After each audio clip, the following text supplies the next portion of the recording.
মাগো আনন্দময়, নিরানন্দ করোনা। মাগো, মা, তোমার পুজো আর মাত্র দুদিন। কালকের দিনটা গেলেই আমার প্রতিমা তৈরির কাজও সম্পন্ন হয়ে যাবে। তারপর তোমার ধুমধাম করে পুজো হবে। তোমার কত ভক্ত তোমার কাছে পুজো দিতে আসবে। এই হলো গদাই কোমর।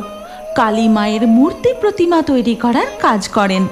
সামনেই কালী পুজো, তাই একটু বেশি রাত পর্যন্তই মায়ের প্রতিমা তৈরির কাজ করছেন।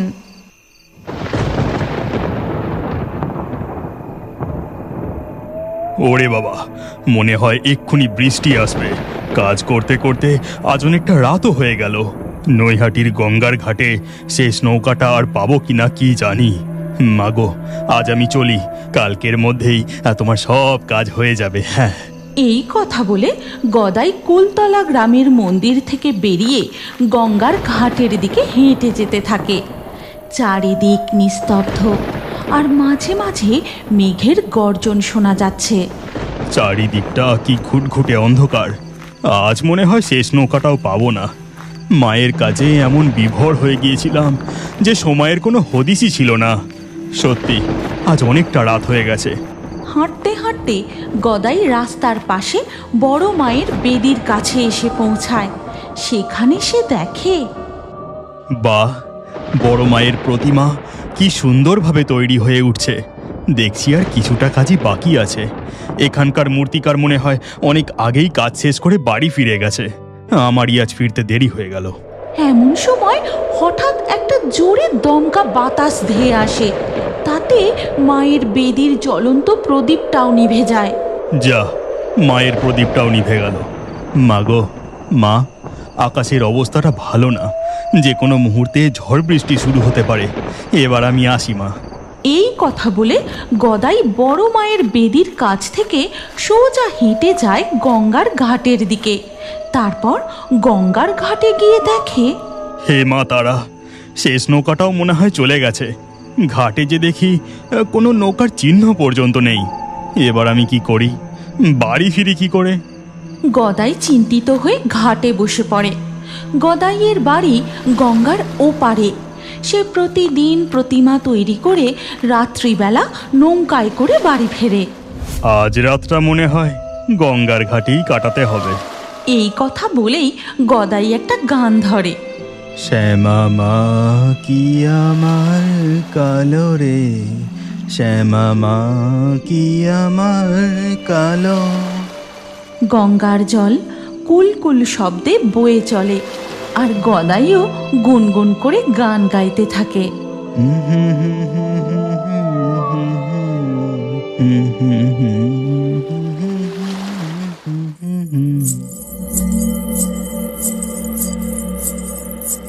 নুপুরের শব্দতে গদাই চমকে গিয়ে তার চোখ খোলে। গানও থামিয়ে দেয়। সে কান খাড়া করে ভালো করে শুনতে থাকে।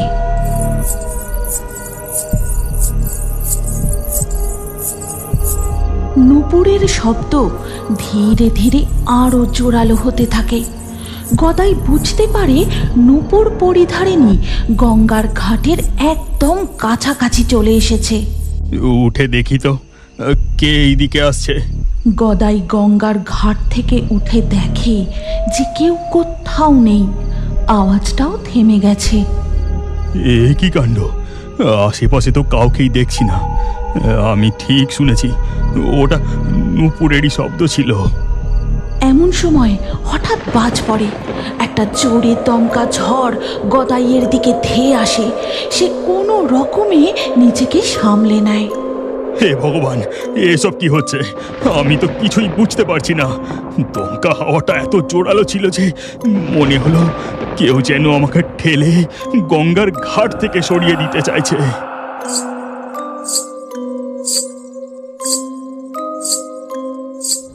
হে মা তারা, রক্ষা করো মা, রক্ষা করো।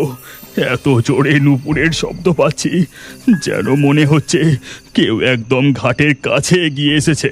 কিন্তু আমি যে কাউকেই দেখতে পাচ্ছি না।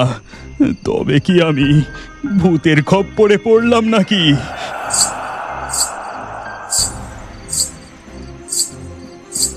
গদাইয়ের থেকে কিছুটা দূরে ঘাটের একদম কাছাকাছি যেন নূপুর পায়ে কেউ পায়চারি করছে। আজ আমি নিশ্চয়ই ভূত প্রেতের খপ্পরে পড়েছি। হে বড় মা, রক্ষা করো মা, আমাকে এই নূপুর পড়া ভূতের হাত থেকে রক্ষা করো, রক্ষা করো মা। এমন সময় আবারও বিদ্যুৎ গর্জে ওঠে। শুরু হয় ঝমঝমিয়ে মুষলধারে বৃষ্টি। আরে আরে, বৃষ্টি শুরু হলো যে। গঙ্গার ঘাটেও যে কোথাও দাঁড়ানোর জায়গা নেই। যাই, এখান থেকে কোনো গাছতলায় না হলে কোনো ছাওয়া জায়গা দেখে আশ্রয় নিই। গদাই গঙ্গার ঘাট থেকে সরে যেতেই আবার সেই নূপুরের ছমছম আওয়াজ। হে ভগবান, নূপুরের শব্দটা যে গঙ্গার ঘাটের দিকে নেমে গেল। এখানে আর এক মুহূর্ত নয়, আমি বরং বড় মায়ের বেদির ওই ছাওয়া জায়গাটায় গিয়ে আশ্রয় নিই। হ্যাঁ। বৃষ্টিতে ভিজতে ভিজতে গদাই আবার ফিরে গিয়ে বড় মায়ের বেদির পাশে একটা জায়গায় গিয়ে বসে। বড় মা, ভূত প্রেতের হাত থেকে আমাকে রক্ষা করো মা। আজ রাতটুকু তোমার কাছে ঠাঁই দাও। আমি জানি মা, তোমার চরণে তোমার ছেলে আশ্রয় নিলে তাকে কেউ স্পর্শ পর্যন্ত করতে পারবে না। ঝড় বৃষ্টিতে বেশ কিছুক্ষণ কেটে যায়। এরপর বৃষ্টিও থেমে যায়। হঠাৎ আবার সেই দমকা ঝোড়ো হাওয়াটা বয়ে আসে, আর সাথে সাথে বড় মায়ের বেদিতে রাখা প্রদীপটাও দপ করে জ্বলে ওঠে।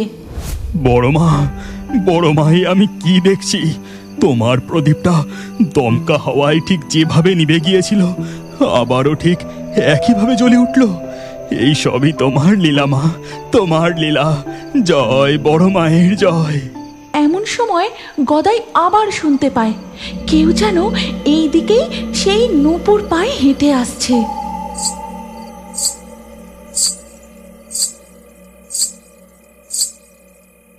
গদাই লক্ষ্য করে শুধু নূপুরের শব্দ নয়, ভেজা মাটিতে আলতা পায়ে হাঁটলে যেমন লাল পায়ের ছাপ ফুটে ওঠে, ঠিক তেমনি লাল পায়ের ছাপ এক পা করে বড় মায়ের মূর্তির কাছে এসে থেমে যায়।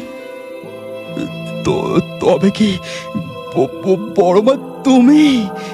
গদাই চোখ বন্ধ করে বড় মার নাম নিতে থাকে। জয় বড় মার জয়, জয় বড় মার জয়, জয় বড় মার জয়। এটা শুনে আমার গায়ে কাঁটা দিয়ে উঠছে। তারপর তারপর কি হলো দাদু? ও দাদু, বলো না গো, তারপর কি হলো? গদাই কুমোর বাড়ির কালী পুজোর দিনে তার দুই নাতি নাতনিকে বড় মায়ের অলৌকিক নূপুরের শব্দের গল্প বলতে থাকে। তারপর আমি আর কিছু জানি না। সেই যে চোখ বুজে বড় মায়ের নাম নিতে শুরু করলাম, তারপর আর চোখ খোলেনি। পরের দিন সকালে কিছু লোকজন মিলে আমার জ্ঞান ফেরায়। তার মানে দাদু, তুমি গঙ্গার ঘাটে যাকে ভূত বলে মনে করেছিলে সে আসলে বড় মা ছিল? হ্যাঁ মা, নূপুর পায়ে বড় মাই ছিলেন। গভীর রাতে মা যে গঙ্গার ঘাটে স্নান করতে যায়। আর তুমি গঙ্গার ঘাটে নামার মুখে দাঁড়িয়েছিলে বলে বড় মা ঘাটে নামতে পারছিলেন না, সেই জন্যেই জোরে জোরে নূপুরের শব্দে সেখানে পায়চারি করছিলেন, তাই না দাদু? আর সেই নূপুরের শব্দকে তুমি ভূত ভেবে ভয়ে গঙ্গার ঘাট থেকে সরে যেতেই বড় মা গঙ্গার ঘাটে নেমে যায়। তারপর স্নান সেরে ভেজা আলতা পায়ে আবার বড় মা নিজের বেদির কাছে ফিরে আসেন। তার মানে দাদু, তুমি সত্যি বড় মায়ের আভাস পেয়েছো। জয় বড় মায়ের জয়, জয় বড় মায়ের জয়, জয় বড় মায়ের জয়, জয় বড় মায়ের জয়। আচ্ছা দাদু, তারপর থেকে আর কখনো তুমি বড় মায়ের নূপুরের শব্দ পেয়েছো? মা যে এই অভাগা সন্তানকে একবারই সেই সুযোগ দিয়েছিলেন। আচ্ছা দাদু, তারপর থেকে তুমি আর নৈহাটিতে ঠাকুর তৈরি করতে গিয়েছিলে? হ্যাঁ, যতদিন শরীর শক্ত সামর্থ্য ছিল ততদিন নৈহাটির বিভিন্ন জায়গায় মূর্তি তৈরি করেছি। দাদু, এবারের কালী পুজোয় আমি আর লক্ষ্মী মিলে বড় মায়ের পুজো দেখতে যাব। তুমি কি আমাদের সঙ্গে যাবে? আমার যে বয়স হয়েছে, আর ভালো হাঁটতে চলতে পারি না। তোমরা এখন বড় হয়েছো, কলেজে পড়ার বয়স। তোমরা যাও। এরপর বেশ কিছু মাস কেটে যায়। কালী পুজোর দিন সমু আর লক্ষ্মী মিলে নৈহাটিতে বড় মায়ের পুজো দেখতে যায়।